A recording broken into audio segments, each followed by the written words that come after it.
आज का प्रातः क्लास है 9 जनवरी सन 1969।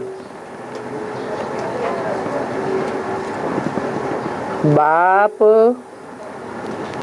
इस शरीर द्वारा समझाते हैं।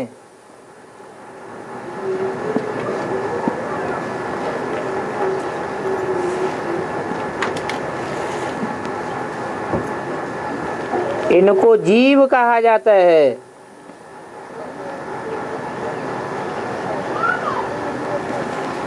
जिस शरीर के द्वारा समझाते हैं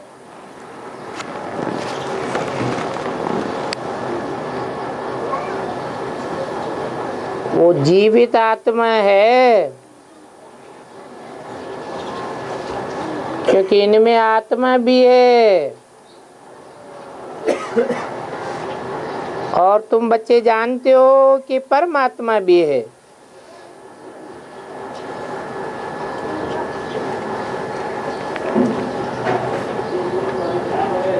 ये तो पहले पहले पक्का होना चाहिए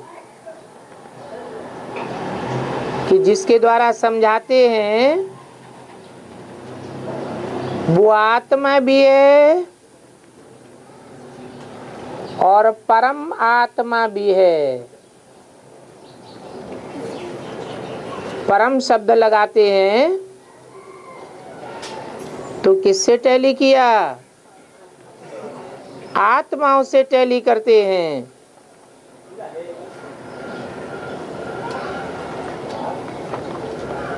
ये टैली करना समान स्थिति के साथ होता है। जो जन्म मरण के चक्र में आने वाली आत्माएं हैं उनके साथ टैली किया जाता है। शिव बाप तो जन्म मरण के चक्र में नहीं आता है।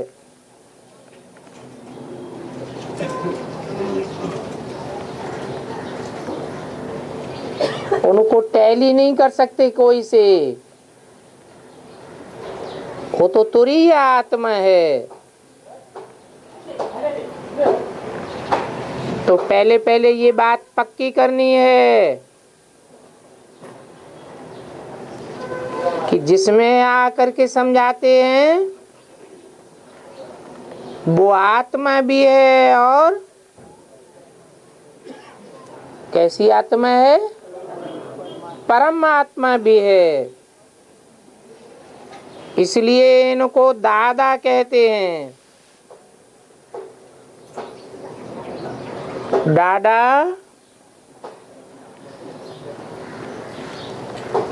माना ग्रैंडफादर।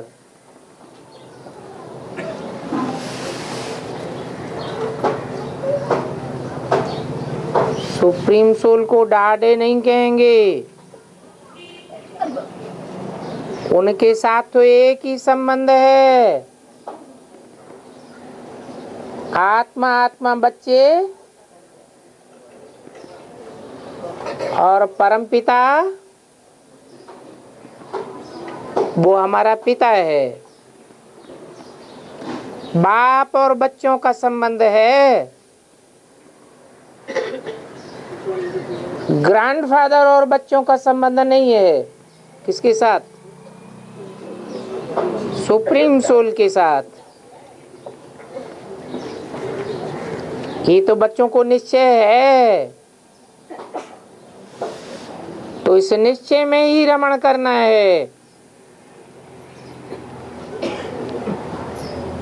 बरोबर बाबा ने जिसमें पधरामणी किया है अथवा अवतार लिया है वो बाप खुद कहते हैं, मैं इनके बहुत जन्मों के अंत के जन्म के भी अंत में आता हूँ। बहुत जन्म कितने? और 84 जन्मों का अंत कितना हुआ? 84 जन्म पूरे होते हैं तो वानप्रस्थ अवस्था तक पहुंच जाते हैं, तभी तो प्रवेश करते हैं। तो बहुत जन्मों के अंत के जन्म के भी अंत में, अर्थात 84वें जन्म के भी अंत में आता हूँ।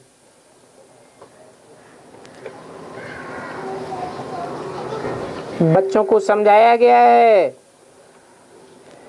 ये है सर्वशास्त्र में शिरोमणि गीता का ज्ञान।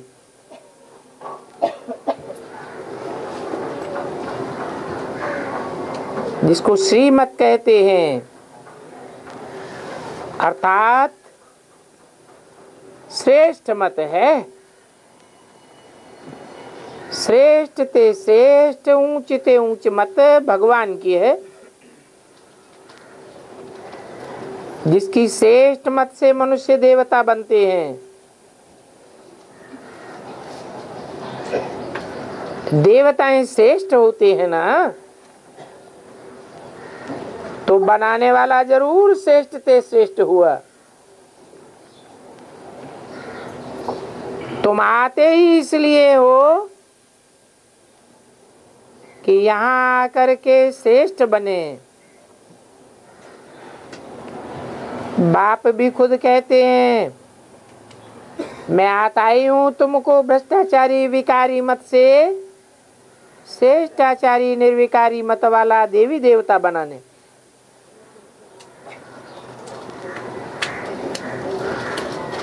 मनुष्य से देवता बनने का अर्थ भी समझना है।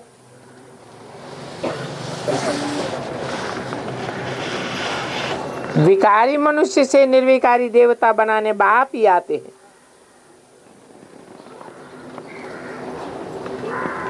सतयुग में तो मनुष्य ही रहते हैं, परंतु कलयुग के मनुष्यों में और सतयुग के मनुष्यों में अंतर क्या है?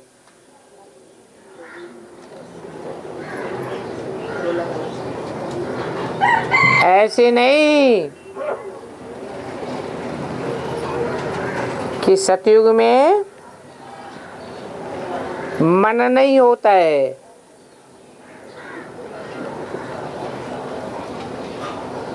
कलयुग में सोच विचार संकल्प विकल्प करने के लिए मनुष्यों में मन होता है।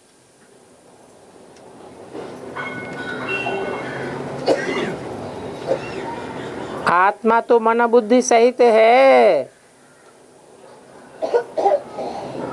परंतु वहां मन एकाग्र रहता है और मनुष्यों का मन चलायमान रहता है।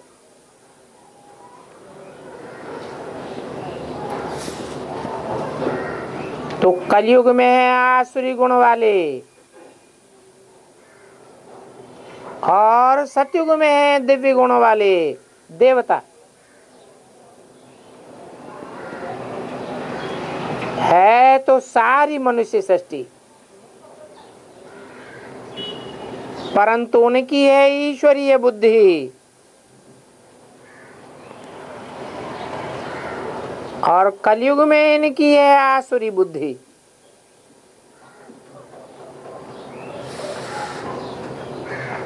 वहां ज्ञान है, यहाँ भक्ति है।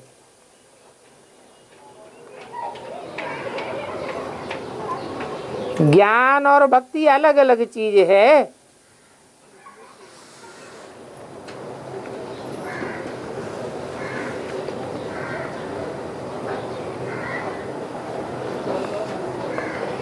ज्ञान को जानने वाले को ज्ञाता कहा जाता है।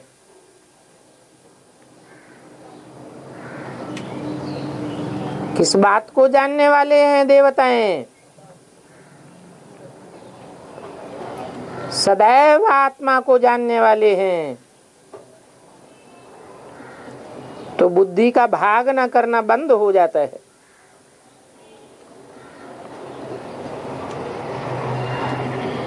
आत्मिक शक्ति एकाग्र हो जाती है,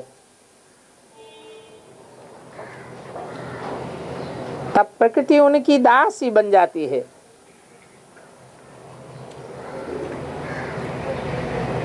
अभी देखो भक्ति के पुस्तक कितने हैं,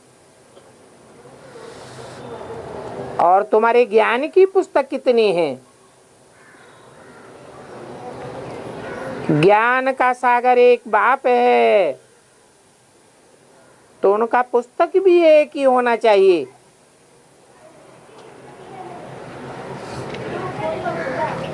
और भक्ति के सागर तो अनेक गुरु लोग हैं, इसलिए उनकी पुस्तकें भी अनेक हैं। जो भी धर्म स्थापन करते हैं तो उनकी एक ही पुस्तक होनी चाहिए, उसको रिलीजियस बुक कहा जाता है। पहला रिलीजियस बुक है ये गीता।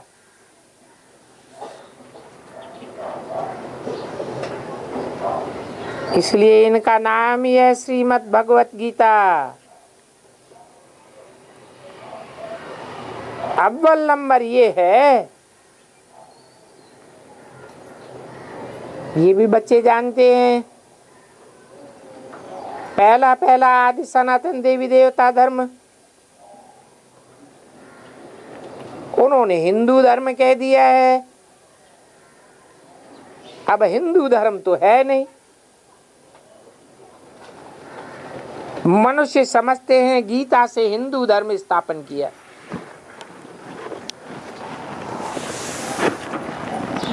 और समझते हैं कि गीता गाई है कृष्ण ने।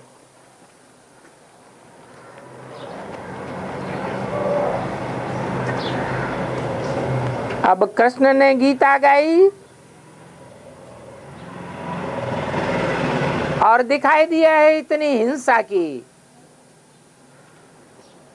महाभारी महाभारत युद्ध कराई दिया। 5 पांडव बचे और सब खलास हो गए। फिर कौन सा धर्म स्थापन हुआ है? क्या नाम रखा? हिंदू धर्म। अर्थ होता है हिंसा को दूर करने वाले। हिंग माने हिंसा, दू माने दूयते। जो हिंसा को दूर करने वाला धर्म है उसका धर्म पिता मान लिया है कृष्ण को, जिसको इतनी भारी हिंसा करते हुए दिखाया है।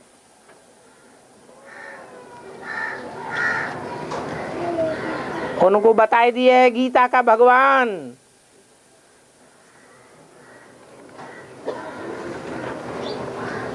अब भगवान भला हिंसा करेंगे क्या?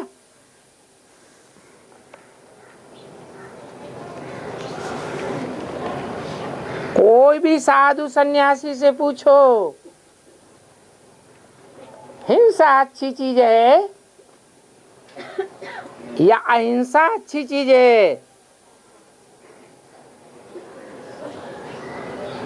तो कहेंगे हिंसा करना अच्छा नहीं है।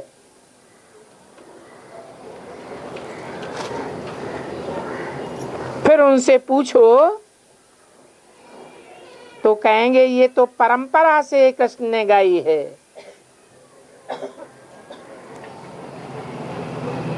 कोई शास्त्र में शिव भगवान वास तो है ही नहीं।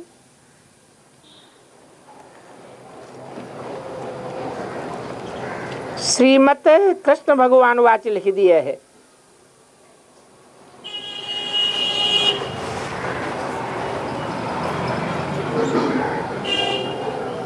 जो गीता पढ़े हुए होंगे उनको तो सहज समझ में आ जाएगा।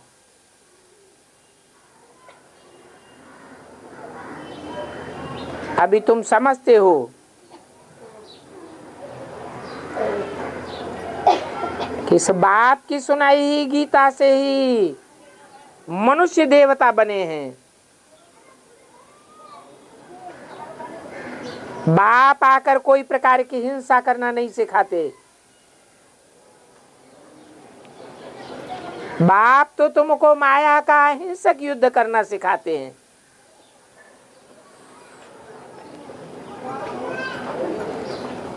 भक्ति मार्ग के गुरु कहते भी हैं, माया जीते जगत जीत, मन जीते जगत जीत।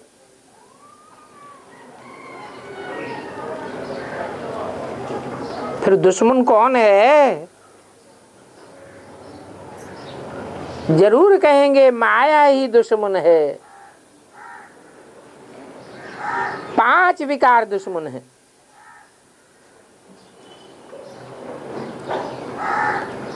ये गीता का ज्ञान अभी बाप तुमको दे रहे हैं।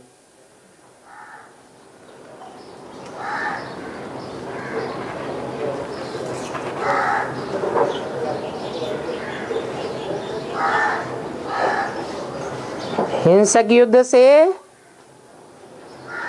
कभी भी कोई को विश्व की बादशाही नहीं मिल सकती। 2500 वर्ष की हिस्ट्री इस बात की गवाह है।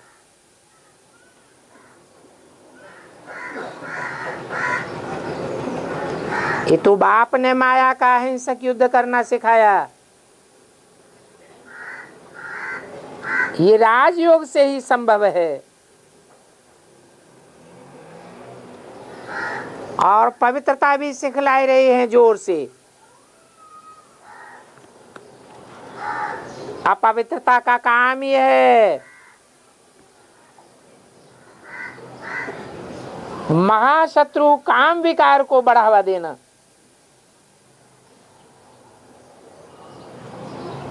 और इस शत्रु से ही तुमने जन्म जन्मांतर हार खाई है।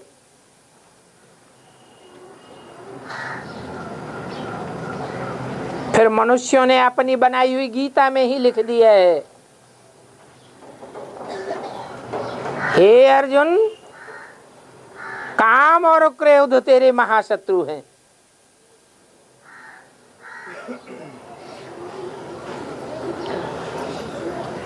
फिर मनुष्यों की हिंसा करने से क्या फायदा?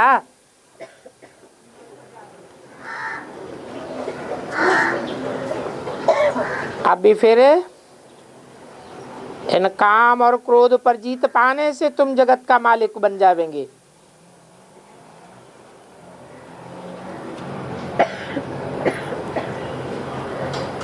ये युद्ध बहुत सहज है। वेद का बाप बैठ तुमको इन द्वारा पढ़ाते हैं।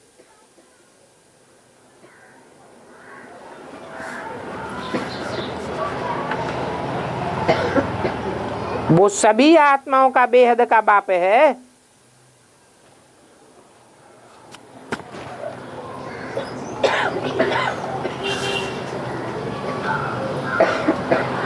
और ये है बेहद की मनुष्य सृष्टि का बाप।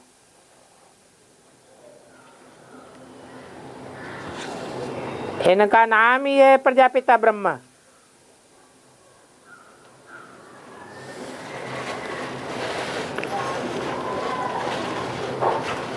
तुम कोई से भी पूछो, ब्रह्मा के नाम, ब्रह्मा के बाप का नाम बताओ,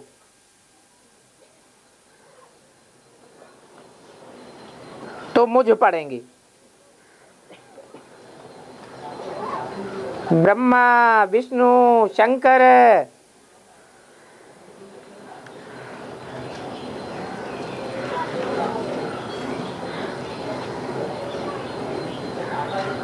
इनका कोई तो बाप होगा ना।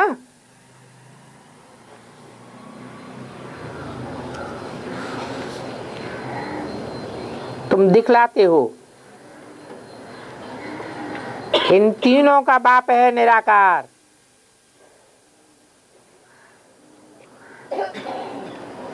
इसलिए ब्रह्मा, विष्णु, शंकर को सूक्ष्म वतन का देवता दिखाते हैं।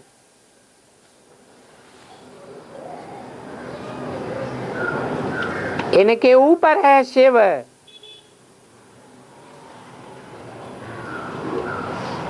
बच्चे जानते हैं शिव बाबा के बच्चे जो भी हैं वो आत्माएं हैं।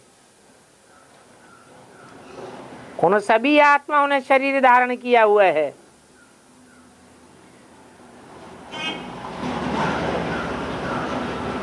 और वो सदैव निराकार परमपिता परमात्मा है।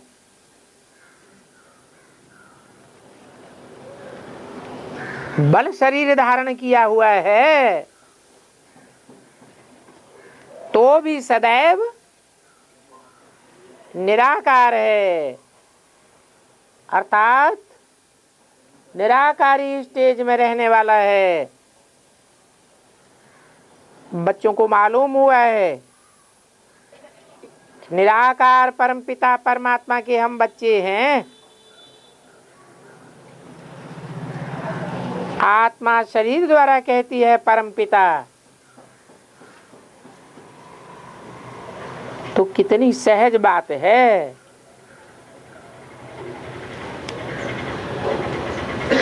इसको कहा जाता है अलफ और बे। और पढ़ाते कौन है? गीता का ज्ञान किसने सुनाया?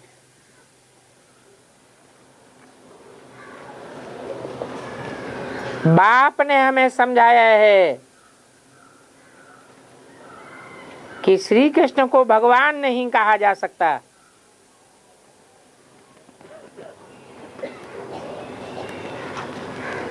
श्री कृष्ण का तो बाल रूप पूजा जाता है।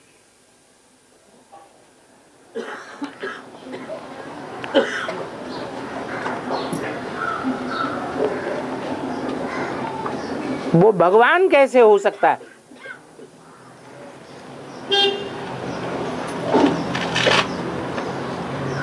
कृष्ण तो देहधारी है।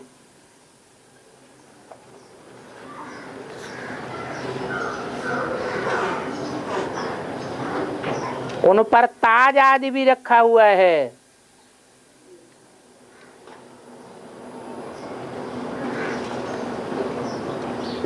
और शिव तो है निराकार।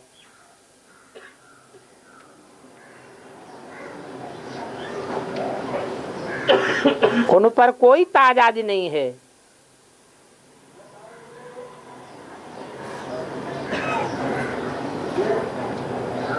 तो वही गीता ज्ञान दाता, ज्ञान का सागर है। बाप ने समझाया है मैं बीज रूप चैतन्य हूं।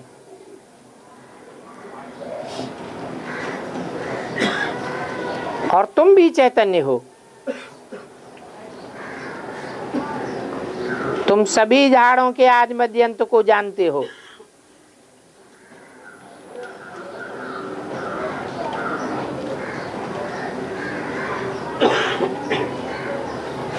बल तुम माली नहीं हो, परंतु समझ सकते हो कि कैसे बीज डालते हैं, उनसे झाड़ निकलता है।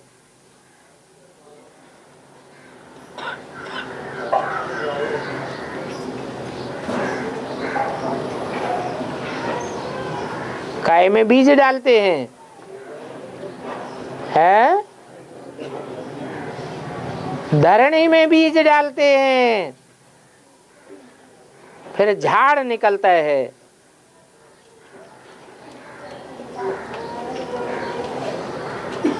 वो जड़ झाड़ होता है, बीज भी जड़ होता है, और ये चैतन्य है। आत्मा को चैतन्य कहा जाता है।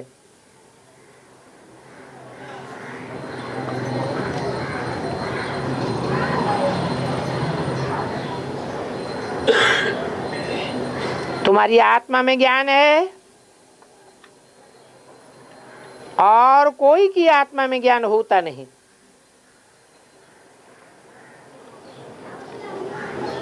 तो बाप चैतन्य मनुष्य सृष्टि का बीज रूप है। जरूर झाड़ भी मनुष्यों का होगा। बाप समझाते हैं कि सब मनुष्य सृष्टि रूपी झाड़ का मैं बीज हूं।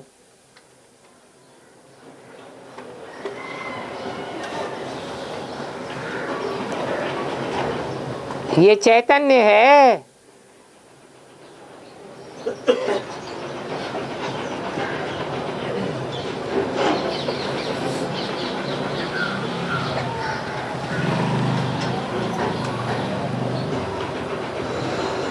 बीज और झाड़ में फर्क तो होता है ना।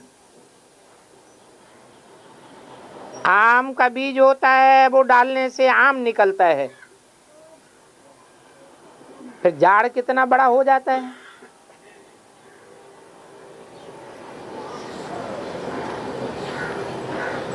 वैसे मनुष्य के बीज से भी मनुष्य कितने बड़े होते हैं। वो सभी तो जड़ बीज होते हैं। ऐसे नहीं कि उन जड़ बीजों में कोई ज्ञान होता है, नहीं, ये तो चैतन्य बीज रूप है।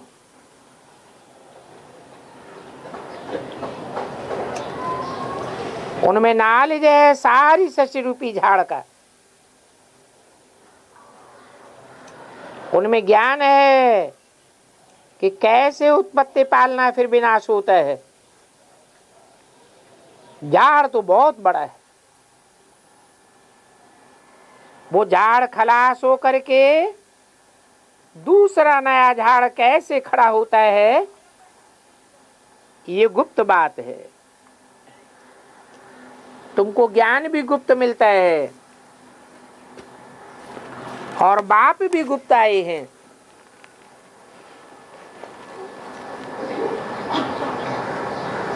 नौ 169 की वाणी का दूसरा पेज। अभी तुम जानते हो ये कलम लग रहा है,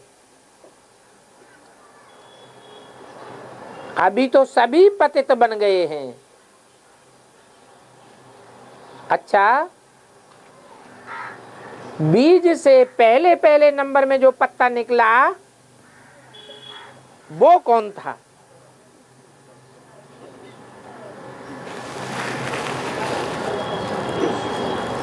सतयुग का पहला पत्ता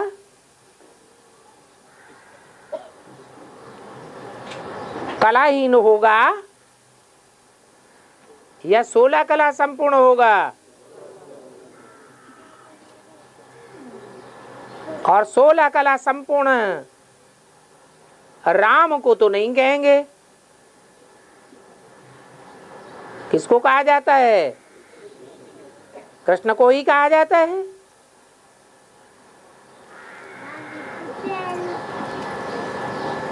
लक्ष्मी नारायण को भी पहला पत्ता नहीं कहेंगे, क्योंकि वो तो नर से नारायण डायरेक्ट बनते हैं, नारी से लक्ष्मी डायरेक्ट बनते हैं। नया पत्ता छोटा होता है, पीछे बड़ा होता है। तो देखो इस बीज की कितनी महिमा है। ये तो चैतन्य है, फिर पत्ते दूसरे भी निकलते हैं।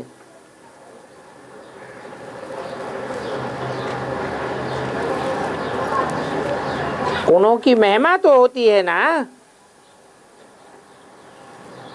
अभी तुम देवी देवता बन रहे हो, तो मूल बात है ही ये कि हमको दैवी गुण धारण करने हैं। इन लक्ष्मी नारायण जैसा बनना है। इनके चित्र भी हैं, ये चित्र न होते तो बुद्धि में ज्ञान नहीं हो सकता कि भगवान कैसे आकर के क्या करते हैं, कैसे नर को नारायण बनाते हैं। जैसे कि जानवर बुद्धि ही बने रहते। तो ये लक्ष्मी नारायण के चित्र बहुत काम में आते हैं। भक्ति मार्ग में इन चित्रों की पूजा होती है और ज्ञान मार्ग में इन चित्रों से तुमको ज्ञान मिलता है। कि हमको ऐसा बनना है। कैसा? लक्ष्मी नारायण मिसल बनना है। कृष्ण जैसा नहीं बनना है। कृष्ण तो पत्ता है और लक्ष्मी नारायण तो पत्ता नहीं कहेंगे। भक्ति मार्ग में तो ऐसा नहीं समझते कि हमको ऐसा लक्ष्मी नारायण बनना है। और भक्ति मार्ग में मंदिर आदि कितने बनते हैं? अब बताओ, सबसे जास्ती मंदिर किसके होंगे? हैं? लक्ष्मी नारायण के।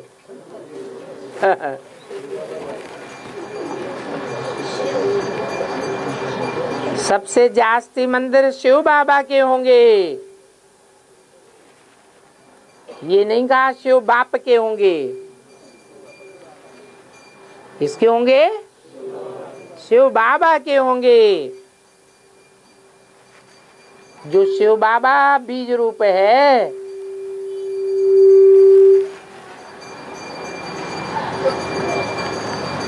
फिर उसके बाद कृष्ण के होंगे।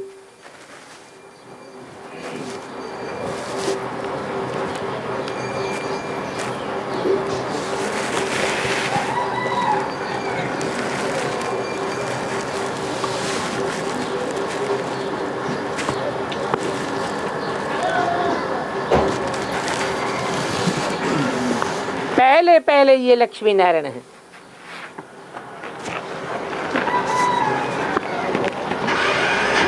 शिव के बाद में इनकी पूजा सबसे जास्ती होती है। क्यों है? क्या कारण है?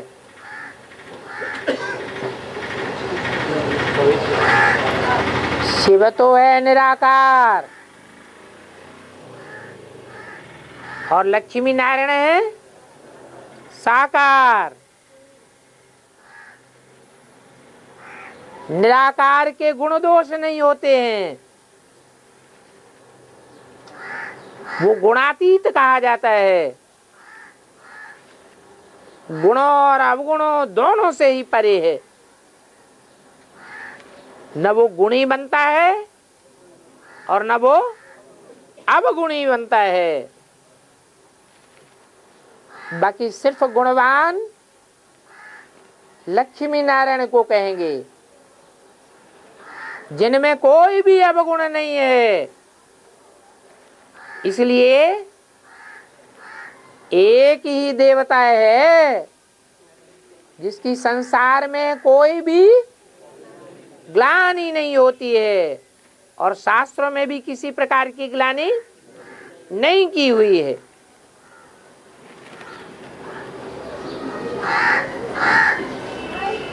है तो कृष्ण भी 16 कला संपूर्ण और नारायण भी 16 कला संपूर्ण। कलाओं के हिसाब से देखा जाए, गुणों के हिसाब से देखा जाए तो बराबर ही दिखती है। परंतु फिर ये अंतर क्यों दिखाया गया है कि नारायण की कोई भी ग्लानि नहीं है और कृष्ण की तो ग्लानि है। सब देवताओं की ग्लानि है, नारायण की कोई ग्लानि नहीं। तो ऊंचते ऊंच नारायण को कहेंगे या कृष्ण को कहेंगे? जरूर ऊंचते ऊंच नारायण है और ऊंचते ऊंच बाप ऊंचते ऊंच में प्रवेश करेगा या साधारण देवात्मा में प्रवेश करेगा? इब्राहिम बुद्ध क्राइस्ट को ऊंचते ऊंच बाप नहीं कहेंगे, तो जरूर वो नंबरवार देवताओं में आते होंगे। कम कला वाले नारायणों में प्रवेश होता है। शिव बाप तो ऊंचते ऊंच बाप है, वो सब आत्माओं का बाप है। सब धर्म पिताएं उसको मानते हैं, वो बापों का बाप है। तो जरूर ऊंचते ऊंच ऊंच में ही प्रवेश करेगा।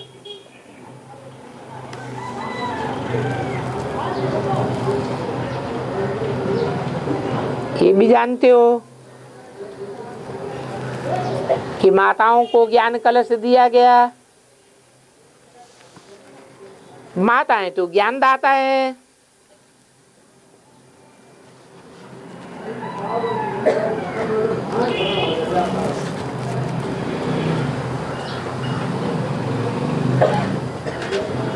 वो तो पढ़ती है,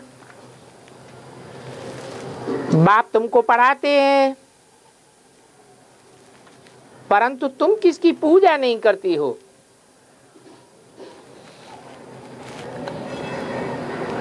पढ़ाने वाले की अभी पूजा नहीं कर सकते हैं।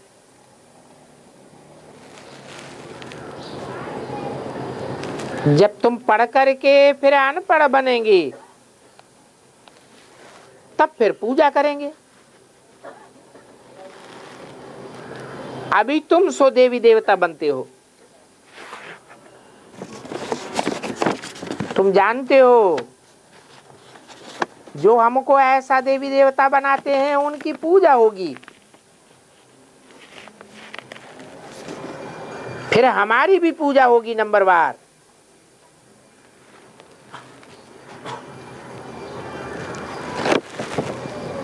फिर गिरते गिरते 5 तत्वों की भी पूजा करने लग पड़ते हैं।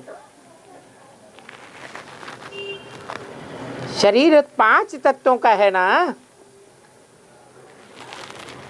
तो 5 तत्वों की पूजा करो या शरीर की करो, बात एक ही हो जाती है।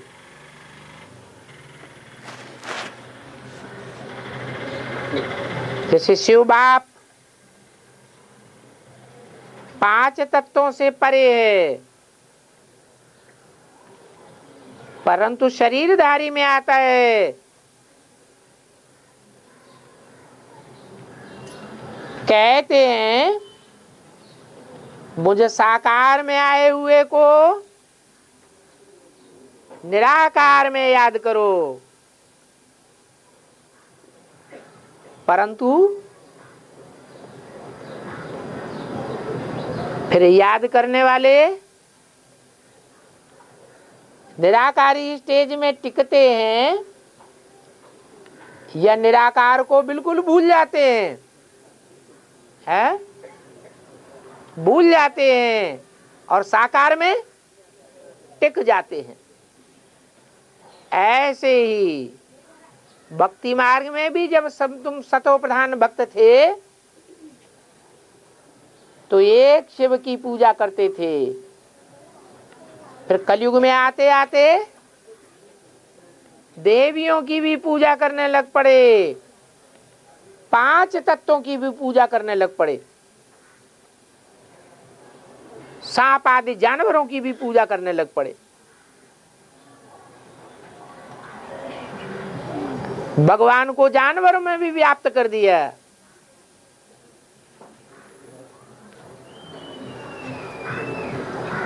ये ज्ञान तो तुम्हारी बुद्धि में आ गया है। हाँ, कहेंगे ये लक्ष्मी नारायण तो सारे विश्व के मालिक थे, इन देवी देवताओं का राज्य नई सृष्टि पर था, अर्थात सतयुग में था। शास्त्रों में सतयुग में लक्ष्मी नारायण का राज्य दिखाया है, परंतु वो सतयुग कब था ये नहीं जानते।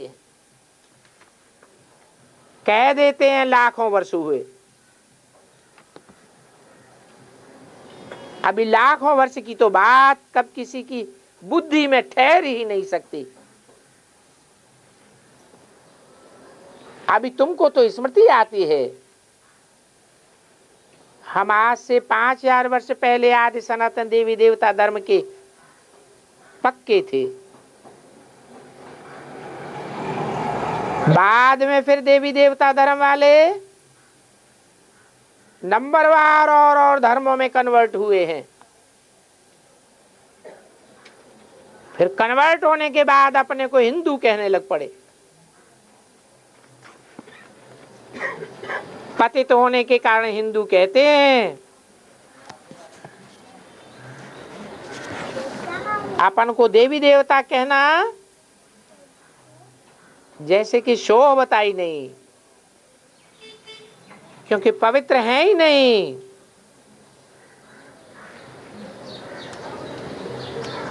देवी देवता नाम क्यों पड़ता है?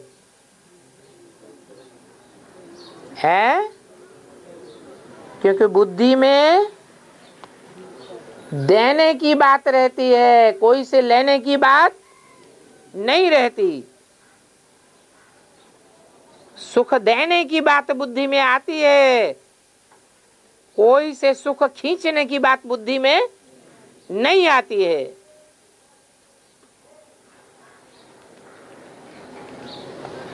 उनको पवित्र बुद्धि कहा जाता है। वो ही देवताएं अभी अपवित्र बुद्धि बन गए, तो उनको देवी देवता कैसे कहेंगे? नाम रख दिया हिंदू। काम क्या है? हिंसा को दूर करने का काम है या हिंसा को बढ़ाने वाले हैं? सुख खींचते हैं या सुख देने वाले हैं?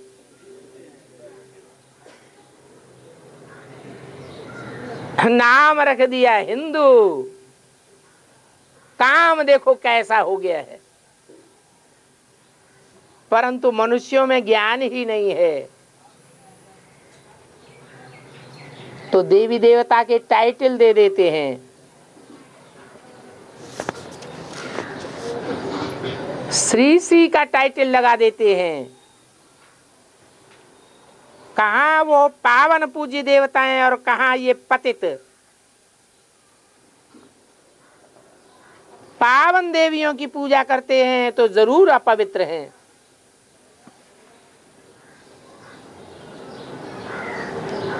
इसलिए पवित्र के आगे माथा झुकाना पड़ता है।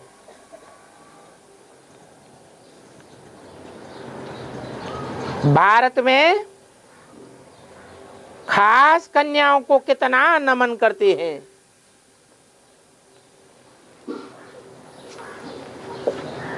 साधु सन्यासियों को सभी नमन करते हैं, समझते हैं कि ये पवित्र हैं,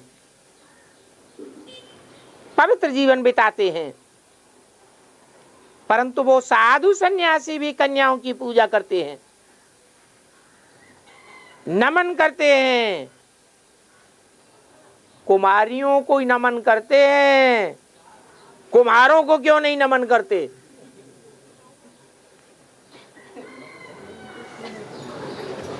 फीमेल को नमन करते हैं, मेल को क्यों नहीं करते?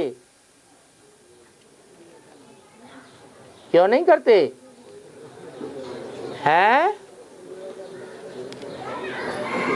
बाप कहते हैं जितने पुरुष हैं वो सब दुर्योधन दुशासन,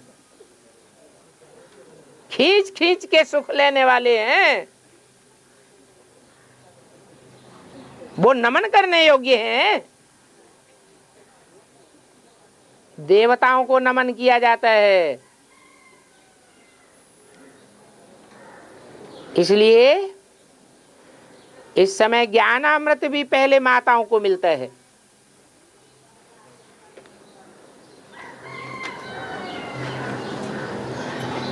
ज्ञान का कलश माताओं को देते हैं और प्रवेश है इसमें करते हैं, इसमें करते हैं। पुरुष में नमन करते हैं, वो पुरुष में प्रवेश करते हैं। ये क्या बात हुई? है? ये अंतर क्यों दिखाया है? ये पार्शलिटी क्यों करते हैं? हैं? हैं? ये भी समझते हो कि बरोबर ये ज्ञान की बड़ी नदी है।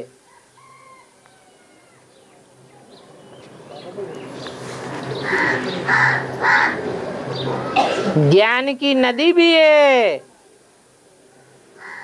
फिर ये पुरुष भी है।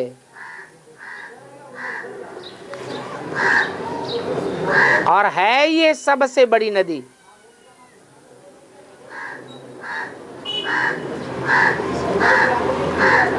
कौन? ब्रह्मा।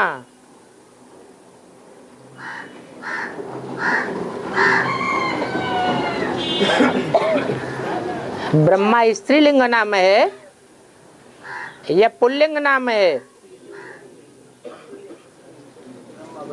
ब्रह्मा का अर्थ क्या है?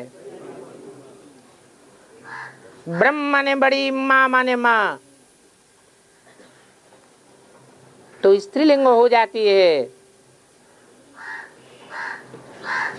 सबसे बड़ी नदी है ब्रह्मपुत्री।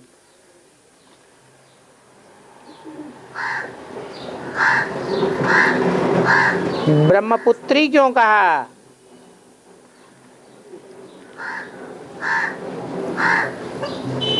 क्योंकि भाव स्वभाव संस्कार से इसका पार्ट बजाते हैं, पुत्र का पार्ट बजाते हैं, मेल का पार्ट बजाते हैं कि फीमेल का पार्ट बजाते हैं? फीमेल का पार्ट बजाते हैं। वो ब्रह्मपुत्री नदी कलकत्ते की तरफ सागर में जाकर मिलती है।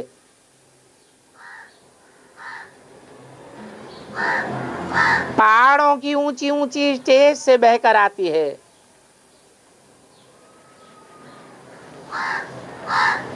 सागर का मेला भी वहां लगता है।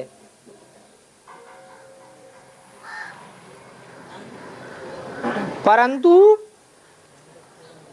उन मेले में जाने वालों को ये पता ही नहीं है कि आत्मा और परमात्मा का मेला है यादगार। वो नदी तो पानी की नदी है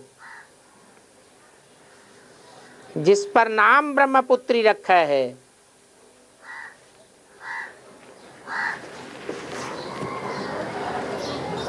परंतु भक्तों ने तो ब्रह्म ही ईश्वर को समझ लिया है, इसलिए ब्रह्मपुत्री को बहुत पावन समझते हैं।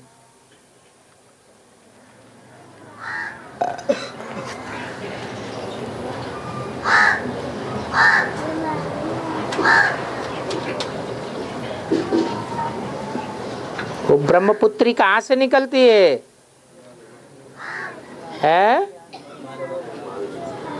हिमालय पहाड़ से। हिमालय पहाड़ से तो बहुत सी नदियां निकलती हैं। मानसरोवर से निकलती है, नाम ही है ज्ञान मानसरोवर, तो पवित्र भी वो होगी। पतित पावन वास्तव में गंगा को नहीं कहा जाता।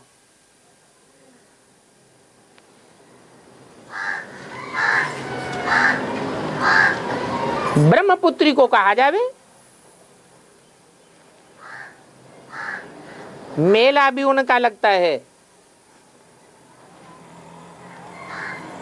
ये भी सागर और ब्रह्म नदी का मेला है। बाप कहते हैं मैं फीमेल हूं, जिस द्वारा अडॉप्शन होते हैं, तो पुरुष है या स्त्री है? पुरुष तो सब दुर्योधन दुशासन है, और इसका नाम क्या रखा है? स्त्री का नाम रखा है या पुरुष का नाम रखा है? स्त्री का नाम रखा है। तो दुर्योधन दुशासन कहें या न कहें? चक्कर में आ गए हैं। तन तो पुरुष का है, परंतु एवर प्योर बाप ने प्रवेश किया है।